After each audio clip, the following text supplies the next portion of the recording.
Hello friends, good morning, welcome back to my channel. Today we're going to take a look at Rhipsalis clavata.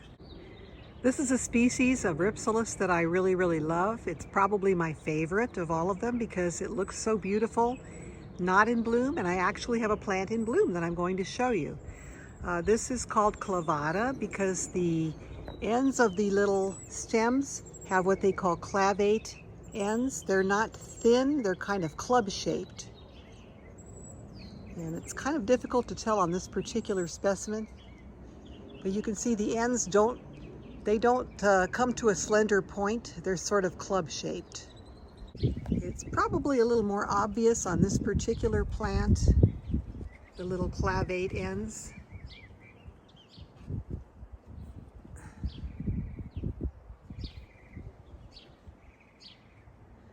They're sort of like little club shaped pieces. Kind of stumpy, I guess you'd say. And that's how this plant got its name. So let's go to the side of the house to the growing area and I'll show you one that's in bloom. Here in the back we have Rhipsalis clavata. This is a variety delicatula. This original cuttings were given to me by my friend Dawn Burnett, so it's a pretty special plant for me. It's kind of one of the first rips that I got that when I first got interested in the genus. And this, I grew it pretty well initially, and then it got kind of dry and kind of the top withered away. I had maybe 4 cuttings to start with, and then it was down to 2. And then along the length of the stem here, as you can see, it kind of lost its branching. Hopefully, I'm hoping it will branch out some more. But way down here at the bottom, I've got this real healthy clump here with these pretty flowers, pure white, flaring bells, and guess what? They have jasmine scent. If you get up close to them, they smell really delicious. They are pure white.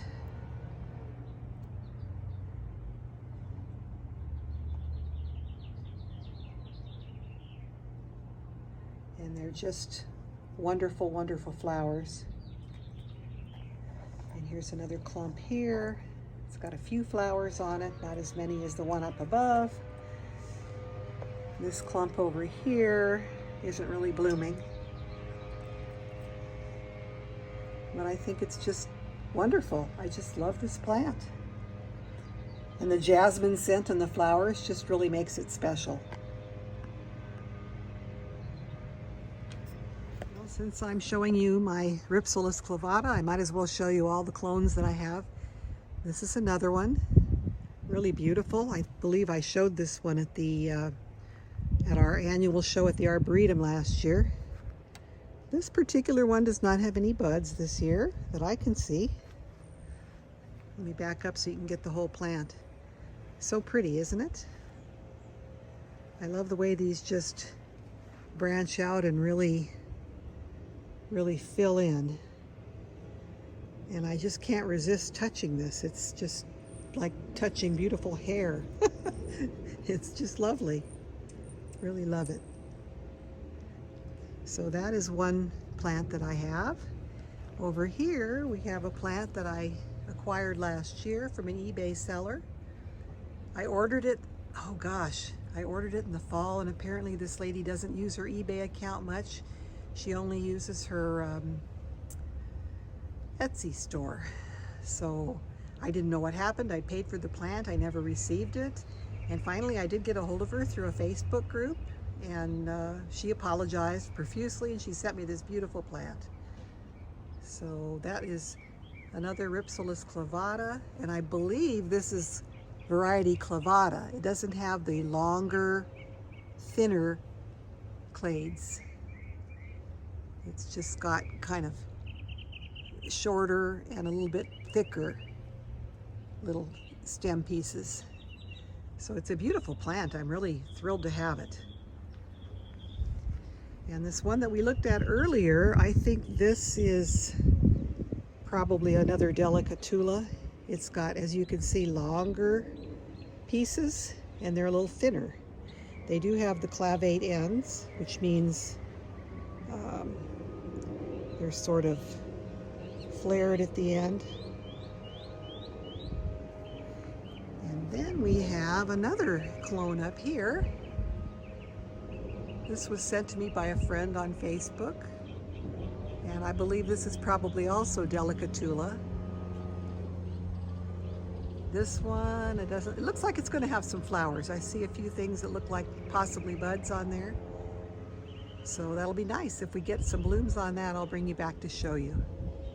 So aren't they just beautiful plants? They're just like my favorite. That's why I have so many clones of this particular species. And by the way, I love these plants so much that they overwintered in my bathroom. I do live in Southern California, but I live in the Inland Valley, and we tend to get more extremes of temperatures here. We're about 40 miles or so from the beach area, and we have much colder winter in the evenings especially. It dips down below freezing at night. And in the summertime, our temperatures here are over 100 degrees for weeks on end. So the plants don't really thrive under those conditions, but that's the hand I'm dealt at this point in time. So that's the conditions they have to put up with. We had a pretty mild winter here, but occasionally, some years, it does get down below 30 degrees in the wintertime at night. And since I love these clavatas so much, I didn't want to chance it, so I brought them inside into my bathroom, watered them occasionally, every couple of weeks or so, and I left the lights on in the bathroom. I know that's not optimal lighting. And then occasionally I would take them outside on a sunny day and just let them be out under the trees here all day and then bring them back in at night. So I don't know if that's really necessary. I don't know if these would suffer in the freeze, but I just didn't even want to take a chance. So that's my situation with these. Now this particular plant that is blooming, I did leave this plant outdoors all winter, but as I said, we had a very mild winter this year. Last winter I brought it indoors. It is located very close to the house on the north side of the house, and my dryer vent is down below here. I know it doesn't run often, but you know, it's a little warmer over here than it would be in other spots of the yard.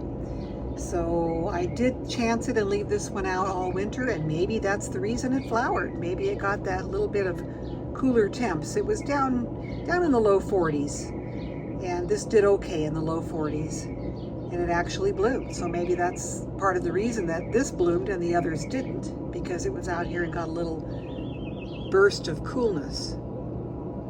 I don't know. You know, I've noticed in general with my epiphytic cacti that the larger specimen the plant is, the more it can tolerate a little more light and a little more cold in the winter.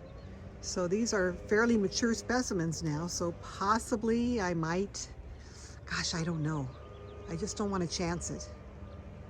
We'll see how I feel next winter when I have lots of big plants. Maybe I'll leave one of them outside as kind of an experiment. I'll have to think about that.